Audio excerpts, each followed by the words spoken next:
Kauno technologijos universitete atidaryta unikali, bene vienintelė Lietuvoje laboratorija skirta visų šalies miestų ir miestelių moksleiviams. Šioje laboratorijoje moksleiviams bus praktiškai demonstruojami įvairūs fizikiniai, cheminiai ir biologiniai reiškiniai. Pagrindinis laboratorijos tikslas yra tiksliųjų ir technologijos mokslų populiarinimas. Mes norim, kad vaikai rinktųsi šitas profesijos, kurios mūsų nuomonė turi geresnę ateitį. Manoma, jog laboratorija padės sudominti jaunus žmonės. Smalsūs, judrus ir net sunkiai kuo nors susidomintis moksleiviai turės galimybę ne tik įgyti naujų žinių, bet ir patys atlikti bandymus, gilintis į mokslo paslaptis ir galbūt atrasti dar neatrastus dalykus.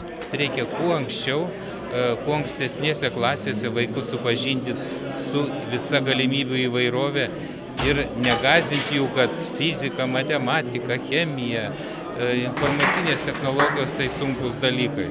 Tai kaip tik ir galvojom ir apie įrangą tokią parinkti, kad būtų smalsu ir septintokui, aštuntokui, bet va, girdėjot iš studentų, kai jie sako, ir jiem įdomu. Į moksleivių klausimus atsakys kitų studentų mokslinės draugijos nariai. Jie ne tik prižiūrės moksleivių atliekamus laboratorinius darbus, bet ir patys prisidėjo prie laboratorijos įkūrimo. Studentai pagrinde surinko pačius laboratorinius, tai yra sujungė laidus, susuko jais varžtais, kad jie stovėtų, pastatė į vietas, suskirstė visas detalės. Bet šiaip pats pagrindinis darbas studentų tai yra laboratorinių darbų aprašymų sukūrimas.